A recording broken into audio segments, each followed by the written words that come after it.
বন্ধুরা, কেমন আছো সবাই? আজকে চলে এসেছি বিয়ে বাড়িতে।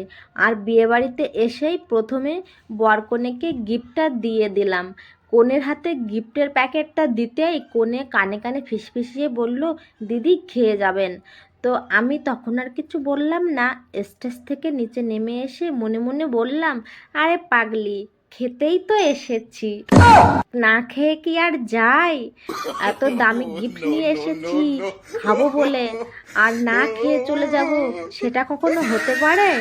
তো গিয়েই ফার্স্ট বেজে বসে পড়েছি। খেয়ে তো নিয়েছি ভালো করে বন্ধুরা, কিন্তু খেয়ে উঠতে পারছি না। আধা খাওয়া শেষ হতে না হতেই অন্য লোকেরা এসে দাঁড়িয়ে আছে ঘাড়ের পরে চেয়ারটা ধরে, দিদি এই চেয়ারটা আমার, এই চেয়ারটা কাউকে দেবেন না, যদি কেউ বলে তো বলবেন ওই দাদা চেয়ারটা ধরে গেছে। আজকাল সব থেকে কঠিন কাজ হলো বিয়েবাড়িতে খাওয়া। হ্যাঁ, বিয়েবাড়িতে খাওয়া। কারণ বিয়েবাড়িতে খেতে গেলে চেয়ারটা ধরতে হবে, চেয়ারটা ধরতে না পারলে খেতেও পারবে না। তো চেয়ারটা